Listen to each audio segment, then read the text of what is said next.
स्वागत है आपका एक और नई वीडियो में।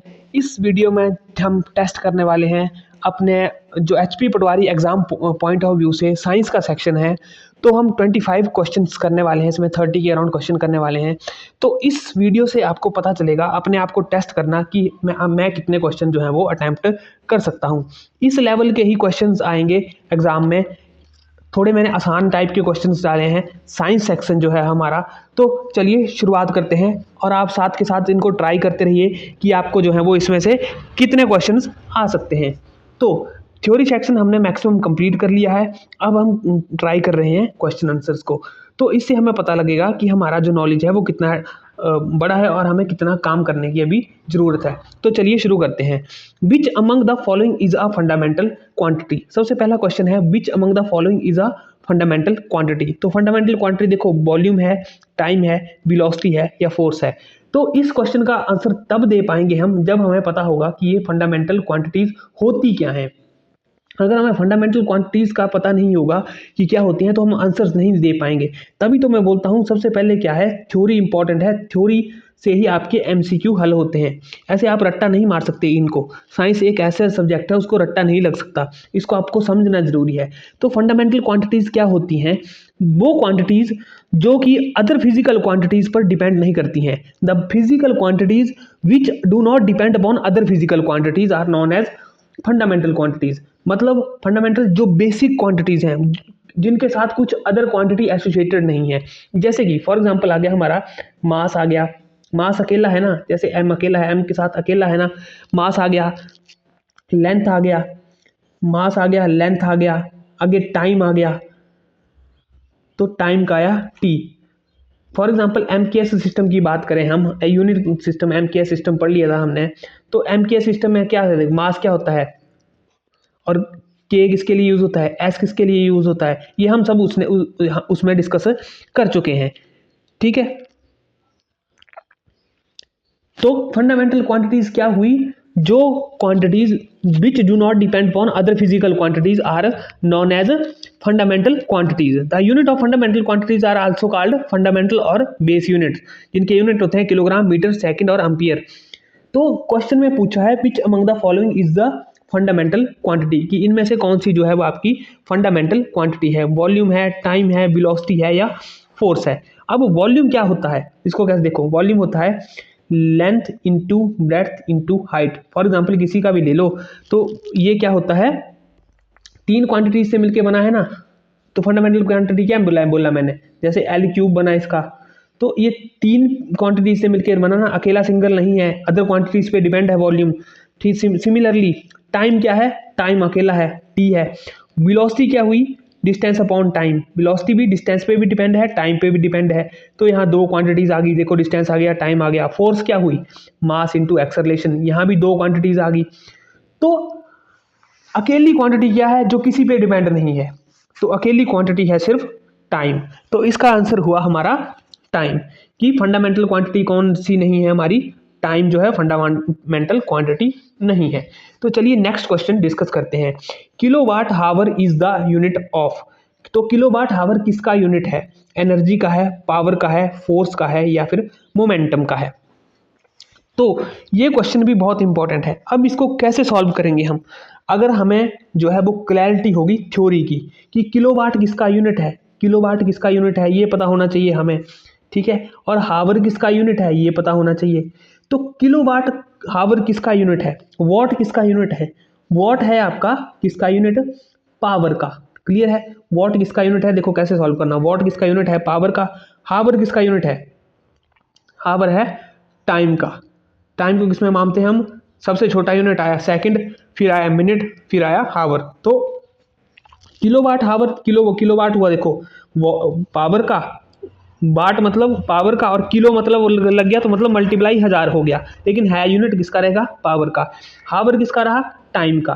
तो देखो क्या हुआ, पावर मल्टीप्लाई ये आ गया पावर का, ये मल्टीप्लाई आ गया टाइम का। तो दो यूनिट इकट्ठे हैं ना।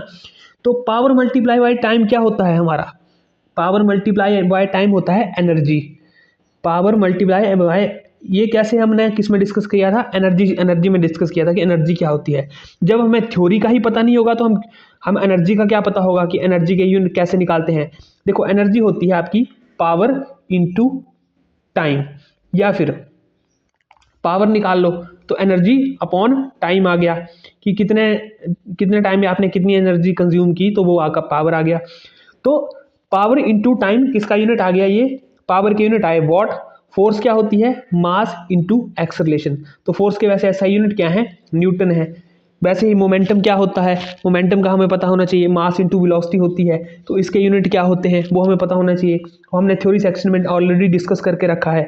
क्लियर है। तो किलोवाट आवर किसके यूनिट हुए हमारे, किलोवाट आवर यूनिट हुए हमारे एनर्जी के।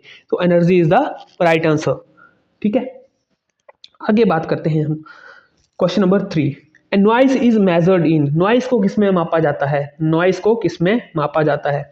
अब वाट नॉइस का यूनिट हो सकता है, नहीं हो सकता, क्योंकि किसका है ये, पावर का। आरईएम किसका यूनिट है, आपने कमेंट्स करके बताना है। सेंटीग्रेड किसका यूनिट है, सेंटीमीटर या सेंटीग्रेड किसका यूनिट है, सेंटीग्रेड किसका यूनिट है, सेल्सियस या सेंटीग्रेड होता है हमारा टेम्परेचर का। और डेसिबल क्या है, तो ये भी नहीं हो सकता। तो इसका आंसर, राइट आंसर हुआ नॉइस। नॉइस का राइट आंसर हुआ डेसिबल। को नॉइस को किसमें मापा जाता है, डेसिबल में मापा जाता है। क्लियर है।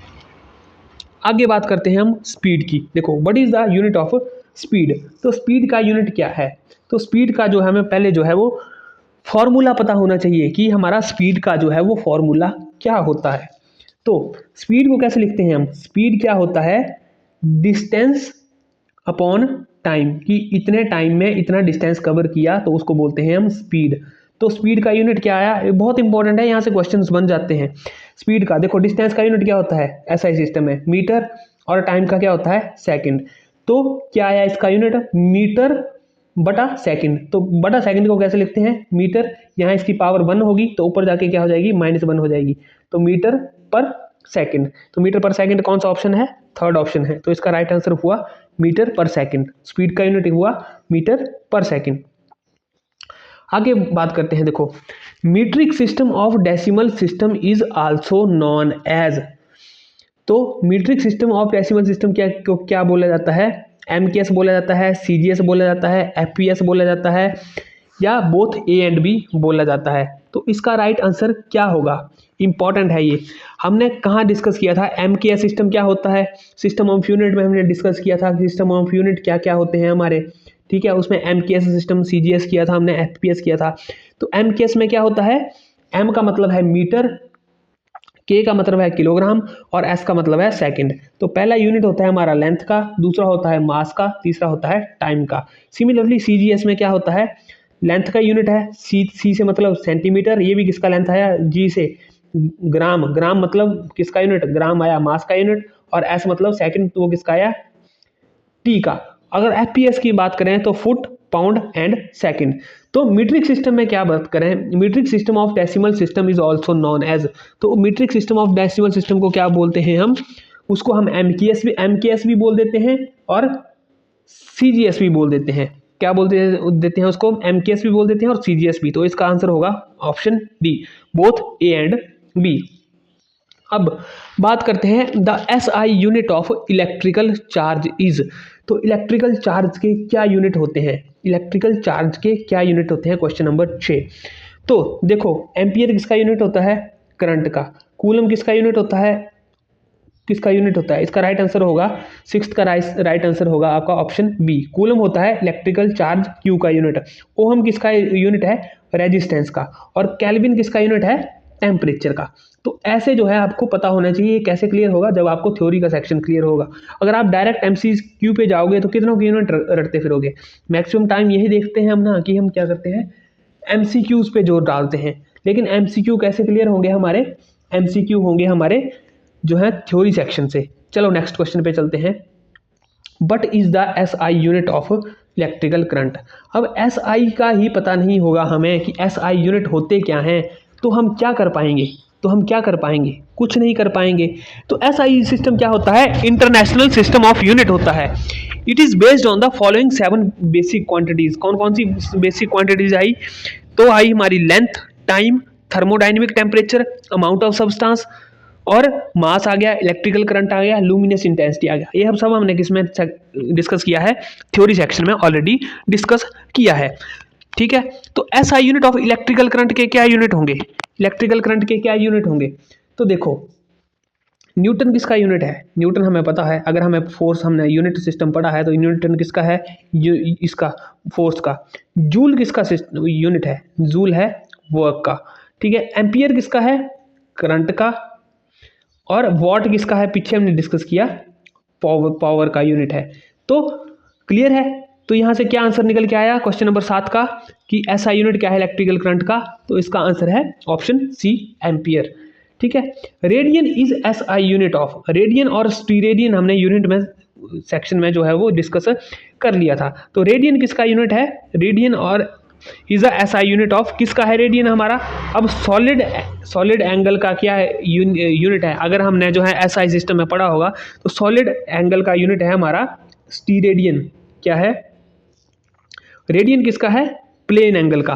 तो इसका राइट आंसर होगा आपका, प्लेन एंगल का यूनिट क्या है, रेडियन है। इसका राइट आंसर होगा ऑप्शन बी। तो चलिए नेक्स्ट डिस्कस करते हैं हम कि light year is a unit of, काफ़ी इंपॉर्टेंट क्वेश्चन है, यहाँ से ऐसे क्वेश्चन पूछ लिए जाते हैं कि लाइट ईयर किसका यूनिट है। तो लाइट ईयर डिस्टेंस है आपका यूनिट, किसका है, बड़ा यूनिट है किसका, डिस्टेंस का। फॉर एग्जाम्पल अब ऐसे तो नहीं मापेंगे हम कि सूर्य हमारी पृथ्वी से कितनी दूरी पर है, ऐसा तो नहीं बोलेंगे कि 100 मीटर है, 1000 मीटर है जी, 100 किलोमीटर है, किलोमीटर में नहीं मापते। तो बड़े डिस्टेंसेस को मापने के लिए कौन सा यूनिट का यूज होता है, लाइट ईयर का। तो किसका यूनिट है, लाइट ईयर डिस्टेंस का यूनिट है। देखो आगे, not is a measure of, not किसकी माप है, the speed of ship, the curvature of spherical object, solar radiation का, कि इंटेंसिटी ऑफ अर्थक्वेक शॉक का। तो किसका यूनिट है ये, intensity of electrical earthquake shock का क्या है, क्या है बोलते हैं, रिक्टर स्केल पर इसकी वो मापी गई, कितनी तीव्रता मापी गई। ठीक है, सोलर रेडिएशन का अलग यूनिट है, तो इसका आंसर होगा the speed of ship. Not किसका यूनिट है, स्पीड ऑफ शिप का। नॉट से क्या मापते हैं हम, स्पीड ऑफ शिप मापते हैं। What is the value of one astronomical unit. तो ये हैं रटने वाले क्वेश्चंस, इनको आप रट्टा ही मार सकते हो तभी आपको याद रहेंगे। इनका कोई ऐसे साइंटिफिक मेथड भी है, लेकिन जब करने लगोगे तो निकालना बहुत मतलब लेंथी होगा, तो इसको आपको क्या करना पड़ेगा, ऐसे क्वेश्चंस को आप रट्टा मार सकते हो। तो what is the value of one astronomical unit, एक एस्ट्रोनॉमिकल यूनिट की क्या वैल्यू होती है आपकी। तो इसका राइट आंसर होगा 1.5 इंटू 10⁻11 मीटर। इसका क्या राइट आंसर है, इसका राइट आंसर है 1.5 इंटू 10⁻11 मीटर। तो अगला डिस्कस करते हैं, देखो the dimensional formula of force is. तो ये इंपॉर्टेंट है। तो फोर्स आपको, अगर आपको फोर्स का फॉर्मूला पता होगा तभी आप डायमेंशन फार्मूला निकाल पाएंगे ना इसका। तो डायमेंशन फार्मूला कैसे निकालते हैं, फोर्स क्या होती है, मास इंटू साथ में एक्सेलरेशन, मास इंटू एक्सेलरेशन। तो डायमेंशनल फार्मूला कैसे निकालते हैं, देखो मास का तो एम ही आ गया, एक्सेलरेशन क्या होता है, एक्सेलरेशन होता है डिस्टेंस अपॉन टाइम, ये क्या है वेलोसिटी, फिर उसके साथ फिर अपॉन टाइम लगा दो। तो डिस्टेंस का क्या आया, एम ऑलरेडी आपके पास है, मास इंटू डिस्टेंस का क्या आया L1, और टाइम का क्या आया नीचे डिवाइडेड बाय T2। तो कैसे निकालना है, देखो फिर से बोल रहा हूँ, फोर्स आया आपका मास इंटू एक्सेलरेशन। अब मास तो आपका ऑलरेडी फंडामेंटल यूनिट है, वो किसी पे डिपेंड नहीं है। एक्सेलरेशन क्या होता है, distance upon time into time. वैसे तो होता है एक्सेलरेशन होता है वेलोसिटी अपॉन टाइम, लेकिन वेलोसिटी क्या होता है फिर से डिस्टेंस अपॉन टाइम। तो ये दोबारा टाइम आ गया, ये आपको कैसे थ्योरी में क्लियर होगा। तो m ऑलरेडी आ गया, इसका डिस्टेंस का क्या आया l, m की पावर 1 है, l की पावर भी 1 आएगा, नीचे टी को मल्टीप्लाई करेंगे आपस में तो T2 हो जाएगा। ठीक है, तो m इंटू L1, अब t यहाँ प्लस में है, ऊपर जाके क्या हो जाएगा -T2।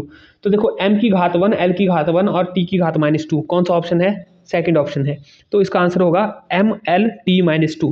क्वेश्चन 12 का राइट आंसर है option B.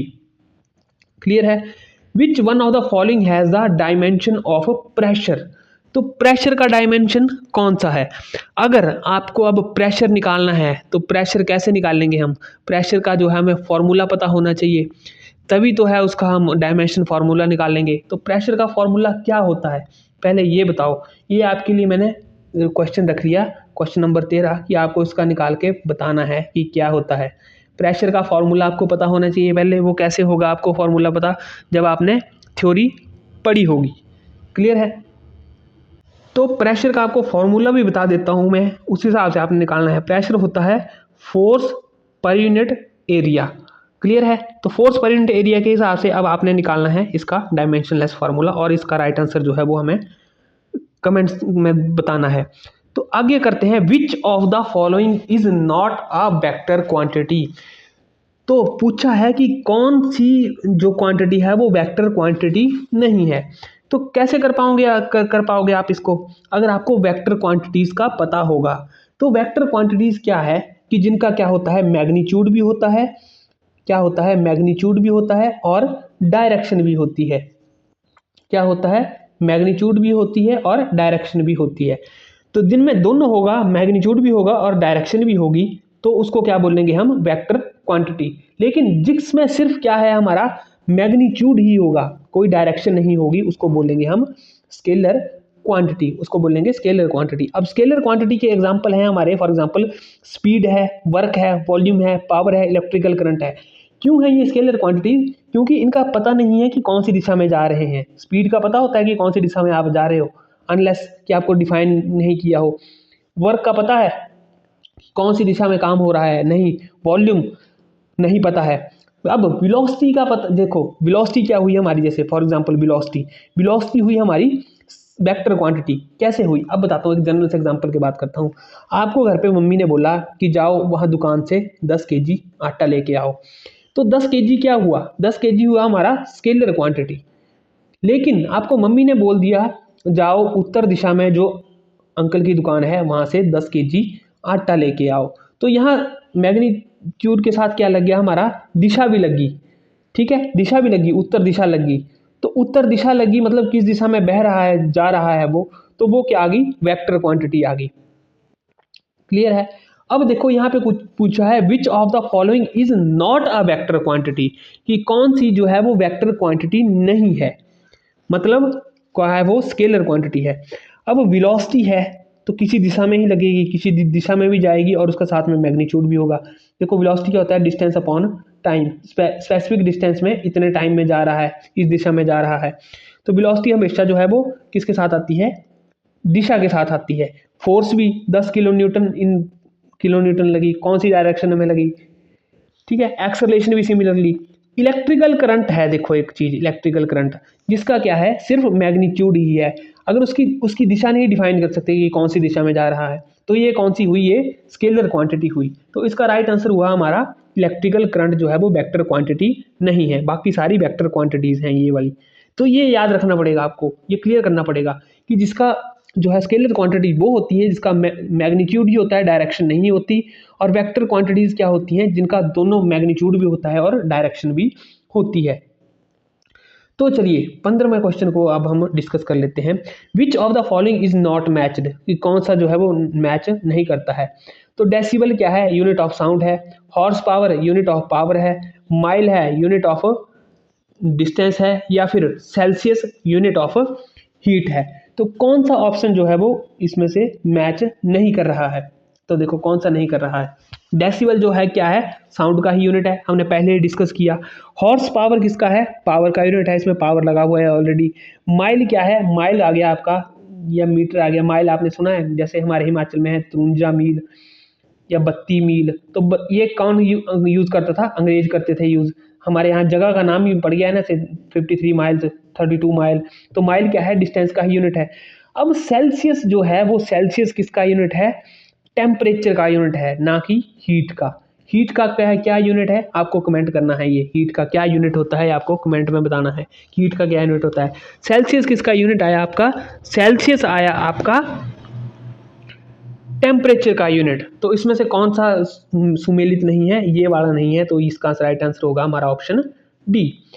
Which of the following unit is supplementary. तो इसमें सप्लीमेंट्री यूनिट कौन सा है, तो ये हमें अगर हमने यूनिट सेक्शन पढ़ा है तो हमें क्लियर हो जाना चाहिए कि कौन सा यूनिट जो है हमारा सप्लीमेंट्री यूनिट है, मीटर है, सेकंड है, केल्विन है या रेडियन है। तो इसका राइट आंसर है रेडियन। रेडियन किसका यूनिट है? प्लेन एंगल का यूनिट है। और ये कौन सा यूनिट है? सप्लीमेंट्री यूनिट है। ये हमारे मेन यूनिट हैं, मीटर, सेकंड और केल्विन। क्लियर है। आगे बात करते हैं, the SI unit of electrical current is. तो इलेक्ट्रिकल करंट का एसआई यूनिट कौन सा है? तो अगर आपको थ्योरी पता नहीं होगी तो आप आंसर नहीं कर पाओगे। फॉर एग्जाम्पल मीटर किसका यूनिट आया? लेंथ का। वोल्ट किसका यूनिट आया? आपने कमेंट करके बताना है। ओहम किसका यूनिट आया? आपने ये बताना है, रेजिस्टेंस का। ठीक है। सिमिलरली वोल्ट का आपने कमेंट करके बताना है किसका यूनिट है। एम्पियर किसका यूनिट आया? आपका इलेक्ट्रिकल करंट का। तो इसका राइट आंसर हुआ आपका एम्पियर। एम्पियर जो है वो एसआई यूनिट, इलेक्ट्रिकल करंट का ऐसा यूनिट है। The quantity which have magnitude but no direction is known as, हमने अभी डेफिनेशन में डिस्कस किया, जिसमें हम वो डिस्कस कर रहे थे कि कौन सी क्वांटिटी आपकी वेक्टर क्वांटिटी नहीं है। तो उसमें मैंने बताया कि जिसका मैग्नीट्यूड ही होता है, डायरेक्शन नहीं होती, उसको बोलते हैं हम स्केलर क्वांटिटी। तो इसका राइट आंसर आया आपका 18 स्केलर क्वांटिटी। क्लियर है।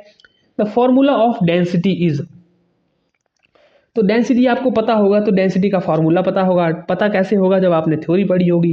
तो डेंसिटी का फॉर्मूला क्या है? सीधी सी बात है, मास पर यूनिट वॉल्यूम को क्या बोलते हैं हम? डेंसिटी बोलते हैं।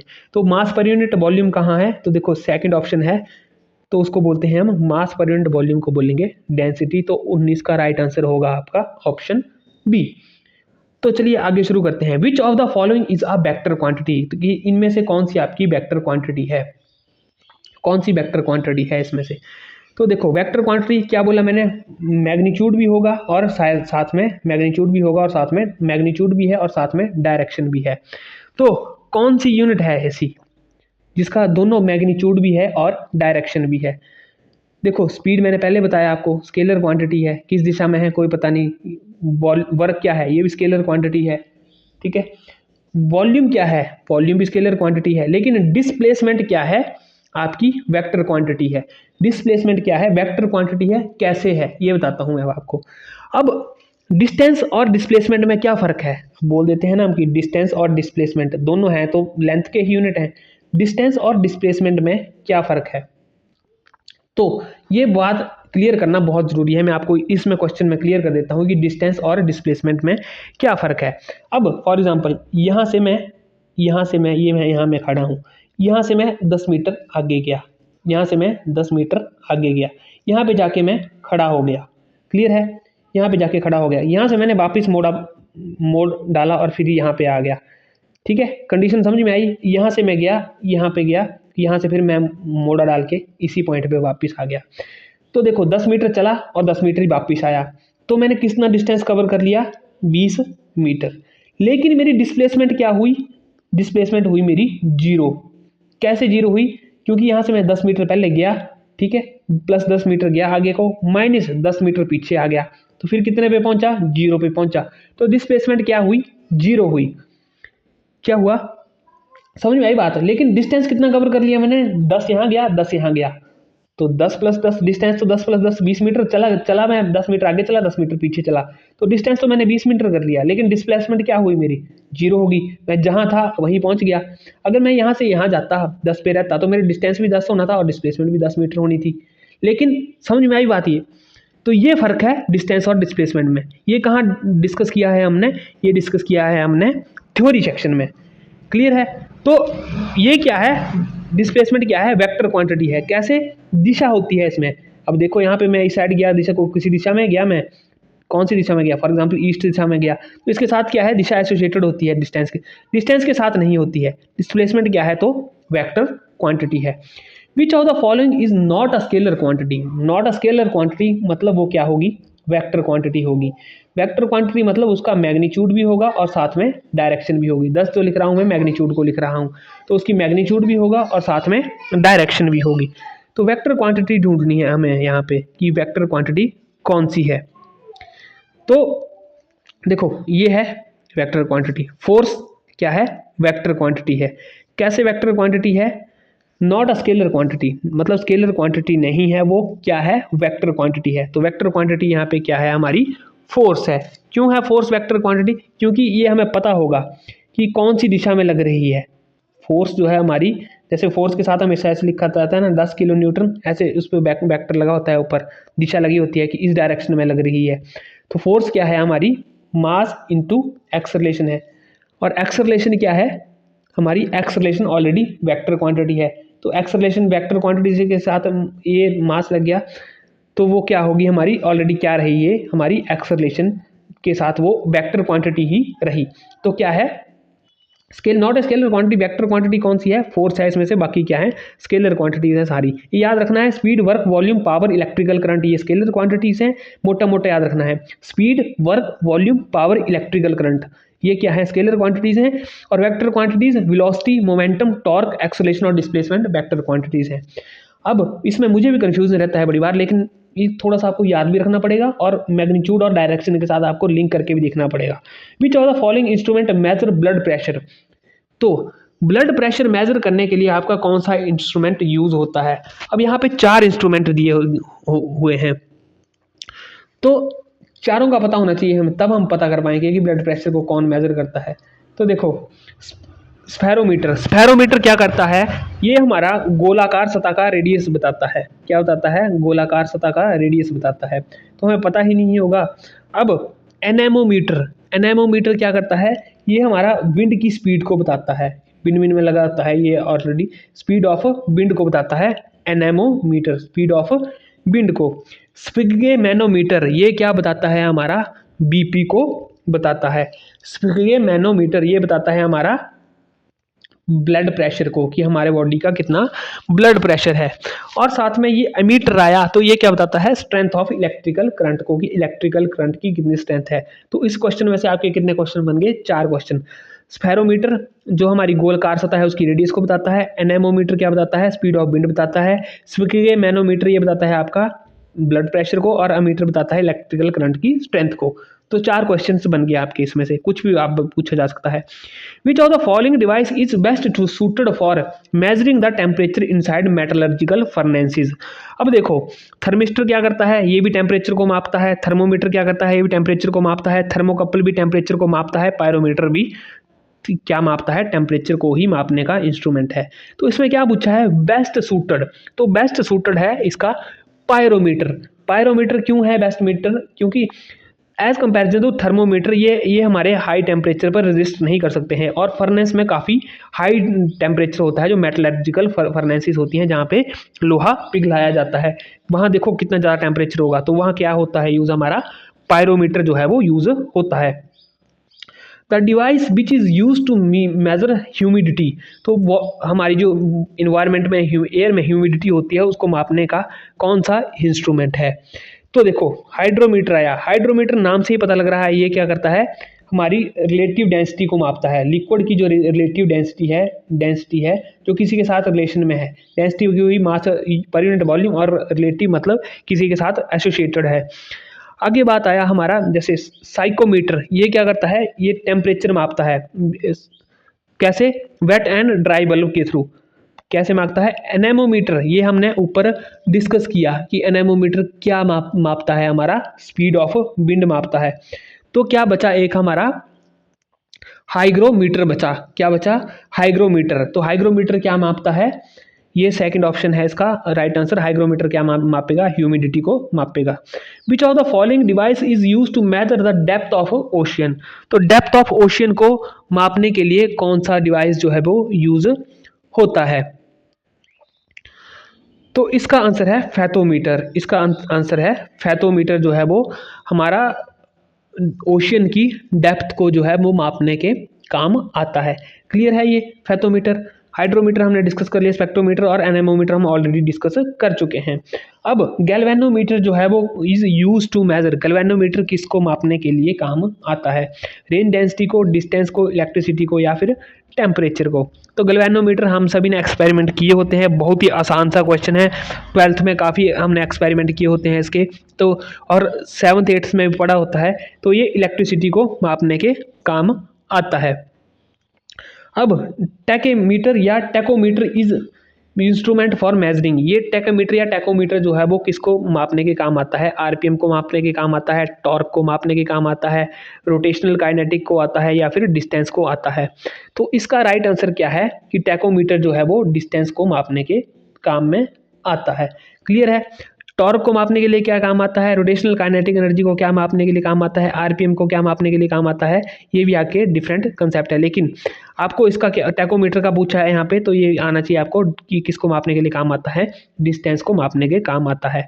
अब बैरोमीटर, बैरोमीटर क्या मेजर करता है, barometer is use to measure, तो बैरोमीटर आता है आपका किसको, एब्सोल्यूट प्रेशर को, एटमॉस्फेरिक प्रेशर को, या फिर गेज प्रेशर को, या फिर वैक्यूम को। तो आपको पता होना चाहिए वैक्यूम क्या होता है, गेज प्रेशर क्या होता है, एटमॉस्फेरिक प्रेशर क्या होता है। पहले तो प्रेशर का पता होना चाहिए क्या होता है, फोर्स पर यूनिट एरिया। मैंने उसका ऊपर डायमेंशनल फार्मूला भी पूछा है, आपने वो कमेंट्स करके बताना है। ठीक है, तो बैरोमीटर क्या मापने के काम आता है, एटमॉस्फेरिक प्रेशर को मापने के काम आता है। क्लियर है, बैरोमीटर क्या मापेगा आपका, atmospheric pressure. Which of the following is incorrect, तो इसमें से इनकरेक्ट पेयर छांटना है हमें कि इसमें से हमारा जो है इनकरेक्ट पेयर जो है वो कौन सा है। तो देखो, वर्क जूल, पावर वाट, कैपेसिटेंस कूलम और वेलोसिटी मीटर पर सेकंड। तो देखो, वर्क के यूनिट क्या है, जूल है, ये करेक्ट है। पावर का यूनिट क्या है, वाट है, करेक्ट है, हमने पढ़ा है। तो पैसे पता होगा जब हमने थ्योरी पढ़ा होगी। वेलोसिटी क्या होती है, डिस्टेंस अपॉन टाइम, डिस्टेंस के यूनिट है मीटर और टाइम के हैं सेकंड, तो वेलोसिटी के यूनिट आगे मीटर पर सेकंड, ये भी करेक्ट है। अब कैपेसिटेंस के यूनिट क्या हैं, आपको कैपेसिटेंस के यूनिट पता कैसे होंगे, जब हमने पढ़ा होगा। तो कूलम किसका यूनिट है, कूलम किसका यूनिट है, कूलम है आपके इलेक्ट्रिकल चार्ज का यूनिट। तो कैपेसिटेंस का क्या यूनिट है, इसका ये गलत है ऑप्शन। तो कैपेसिटेंस किसका यूनिट है, ये आपने कमेंट करके बताना है कि कैपेसिटेंस जो है वो किसका यूनिट है। इसका कूलम मैंने बता दिया, इलेक्ट्रिकल चार्ज का यूनिट है। ठीक है, क्यों, कूलम इलेक्ट्रिकल चार्ज का यूनिट है, तो कैपेसिटेंस किसका यूनिट है, कैपेसिटेंस का यूनिट क्या है, फिर ये बताना है आपने। तो चलो आगे डिस्कस करते हैं। Match the list 1 with list 2 and select the correct answer using the code given below. ठीक है, तो ये है आपका लास्ट क्वेश्चन, 30वां क्वेश्चन हम चेक करेंगे। मैच द लिस्ट, तो एक्सेलरेशन क्या है, एक्सेलरेशन क्या बता, अगर हमने थ्योरी पढ़ी है तो क्या हुआ, एक्सेलरेशन हुआ आपका वेलोसिटी अपॉन, क्या हुई एक्सेलरेशन, एक्सेलरेशन होती है हमारी वेलोसिटी अपॉन टाइम। क्या होती है, वेलोसिटी अपॉन टाइम। और वेलोसिटी क्या होती है, फिर से वेलोसिटी बोलते हैं जिसको तोड़े हम तो distance upon time into time. ठीक है, तो distance upon time into time क्या बना, distance upon time into time. तो distance upon time into time, distance के क्या आए आपके मीटर और टाइम के कारण पर सेकंड स्क्वायर। क्लियर है, तो एक्सेलरेशन के बने metre per second square, metre per second, यहाँ पे स्क्वायर भी लगना था, सॉरी यहाँ पे स्क्वायर लगाना भूल गया हूँ मैं। तो ए ऑप्शन मिला आपका चौथे ऑप्शन के साथ, तो आपका मैक्सिमम जो है वो यहीं से क्लियर हो जाएगा। देखो ए ऑप्शन मिला आपका चौथे ऑप्शन के साथ, तो ए किसके साथ है, चौथे के साथ। तो आधा यहाँ फोर्स क्या हुए, फोर्स के यूनिट है आपके न्यूटन, बी आया आपका तीसरे के साथ। वर्क डन का आया आपका जूल, तो पहला मिला। और इम्पल्स क्या है, न्यूटन पर सेकंड। इम्पल्स क्या होती है, फोर्स इनटू टाइम होता है। तो ऐसे हमारा जो है वो ये 30 क्वेश्चन हमें सेल्फ असेसमेंट कराएंगे कि हमें कितने आते हैं। अगर आपको 30 में से 22 या 23 क्वेश्चन आते हैं तो वेल एंड गुड, आपकी तैयारी अच्छी चल रही है। या आपको 20 भी अटैम्प्ट कर लिया आपने इसमें से, तो आपकी अच्छी तैयारी चल रही है, क्योंकि लेवल में थोड़ा सा कठिन रखा है, इससे थोड़ा आसान ही होगा लेवल, इससे आसान होगा। अगर आपने 20 क्वेश्चन भी अटैम्प्ट कर लिए तो आपकी बहुत अच्छी तैयारी है। इवन 15 भी कर लिए तो भी आपको अभी तैयारी करने की ज़रूरत है। तो आपको पता होना चाहिए, इसलिए मैंने ये बनाया है, MCQ का सेट बनाया है ये। तो फिलहाल इस वीडियो में इतना ही, मिलते हैं अगली वीडियो में, तब तक के लिए जय हिंद, जय भारत, जय हिमाचल।